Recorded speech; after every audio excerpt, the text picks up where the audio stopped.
नमस्कार विद्यार्थी मित्रांनो, स्वागत आहे आपल्या यूट्यूब चॅनल ज्याचं नाव आहे मोहित मोटिवेटेड एक्झाम चॅनल। आज आपण बघणार आहोत MHATET म्हणजे महाराष्ट्र राज्य शिक्षक पात्रता परीक्षा 2014 रोजी झालेली पेपर 1 मधील मराठी विभागातील प्रश्न। चला तर मग सुरुवात करूया व्हिडिओला। सुरुवातीला आहे खालील उत्तरा वाचून त्या खालील प्रश्न क्रमांक 31 ते 34 ची उत्तरे पर्यायातून निवडा। उत्तर आहे आजच्या काळात सामाजिक व आर्थिक विकासाचे साधन म्हणून शिक्षणाकडे पाहिले जाते। व्यक्ती व समाजात परिवर्तन घडविणारे ते एक साधन मानले जाते। बर्ट्रांड रसेलनाही तसेच वाटत होते की शिक्षणाने व्यक्ती बदलेल आणि व्यक्ती बदलली की समाजही बदलेल। प्रारब्धवादी समाज व्यवस्थेला परिवर्तन कधीही मान्य नसते। स्थितिशीलता ही तिच्या अधिप्रेरणा असते। आधुनिक काळातील गतिमानता या स्थितिशीलतेचा हादरा देते। गतिमानता हे आधुनिक काळाचे मानचिन्ह आहे। त्याचा परिणाम शिक्षणासारख्या एका महत्त्वाच्या घटकावरही झाला। डॉक्टर बाबासाहेब आंबेडकरांनी शिक्षण हे सामाजिक जाणीवा निर्माण करणारे साधन मानले। शिक्षण हे माणसाला विचारते, त्याच्या बुद्धीची जोपासना करते, त्याच्या अस्तित्वाची त्याला जाणीव करून देते। अस्तित्वाची जाणीव हे मानवी जीवनातील मूलभूत जाणीव आहे।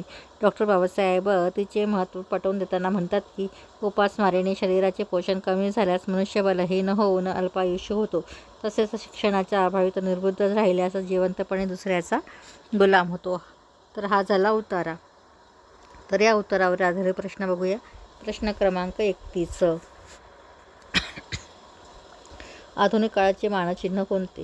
पर्याय आहे परिवर्तन, स्थितिशीलता, गतिमानता, प्रारब्ध। तर याचं अचूक उत्तर आहे पर्याय क्रमांक 3 गतिमानता। प्रश्न क्रमांक 32, मानवी जीवनातील मूलभूत जाणीव कोणती? पर्याय आहे बुद्धीची जोपासना, अस्तित्वाची जाणीव, शिक्षणाची जाणीव, शरीराचे पोषण। तर याचं अचूक उत्तर आहे पर्याय क्रमांक 2 अस्तित्वाची जाणीव। प्रश्न क्रमांक 33, शिक्षण हे खालीलपैकी कोणत्या प्रकारचे साधन आहे? पर्याय आहे स्थितिशीलतेचे, सामाजिक व आर्थिक विकासाचे, व्यक्ती व सामाजिक परिवर्तनाचे, सामाजिक जाणीव निर्माण करण्याचे। तर याचं अचूक उत्तर आहे पर्याय क्रमांक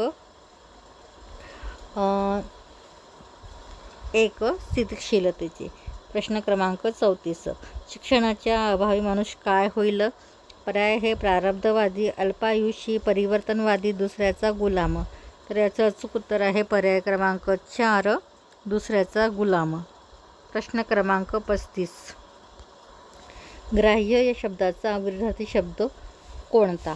पर्याय आहे त्याज्य, स्वीकार्य, गृहीत, घेण्यास योग्य। तर याचं अचूक उत्तर आहे पर्याय क्रमांक 1 त्याज्य। प्रश्न क्रमांक 36, माधव भित्रा नाही या वाक्याचे अर्थ न बदलता होणारे होकारार्थी वाक्य कोणते? पर्याय माधव भित्रा आहे, माधव शूर आहे, माधव शूर नाही, असे नाही, माधव भ्याड आहे। तर याचं योग्य उत्तर आहे पर्याय क्रमांक 2 माधव शूर आहे। प्रश्न क्रमांक 37, पिसू या शब्दाचे योग्य अधिकवचन कोणते? पर्याय आहे पिसुवा, पिसे, पिसवा, पिसा। तर याचं अचूक उत्तर आहे पर्याय क्रमांक 3 पिसवा। प्रश्न क्रमांक 38, पुढीलपैकी कोणत्या वाक्यातील क्रियापद सकर्मक आहे? पर्याय आहे मी रस्त्यात पडलो, आरोही लाडू खाते, आज भाऊबीज आहे, सुनील उद्या जाईल। तर याचं अचूक उत्तर आहे पर्याय क्रमांक 2 आरोही लाडू खाते। प्रश्न क्रमांक 39, डोंगरा एवढी हाव, तिळा एवढी धाव या म्हणीचा योग्य अर्थ कोणता? पर्याय आहे खूप हाव असणे, महत्त्वाकांक्षा असणे, महत्त्वाकांक्षा मोठी पण ती पूर्ण करण्याची कुवत नसणे, डोंगर व तिळाची तुलना करणे। तर याचं अचूक उत्तर आहे पर्याय क्रमांक 3 महत्त्वाकांक्षा मोठी पण ती पूर्ण करण्याची कुवत नसणे। प्रश्न क्रमांक 40, कोणी कोणास हसू नये या वाक्यातील अधोरेखित सर्वनामाचा प्रकार कोणता? तर पर्याय आहे प्रश्नवार्थक, दर्शक, संबंध, अनिश्चित। तर याचं अचूक उत्तर आहे पर्याय क्रमांक 4 अनिश्चित। तर ही होती मराठी विभागातील प्रश्न 40 प्रश्न। आता त्या पुढील प्रश्न आपण पुढील भागात बघणार आहोत। व्हिडिओ आवडल्यास व्हिडिओला लाईक करा, कमेंट्स करा, जास्तीत जास्त व्हिडिओ शेअर करा जेणेकरून इतर विद्यार्थ्यांना देखील या व्हिडिओचा फायदा होईल आणि चॅनलला सबस्क्राईब करायला विसरू नका।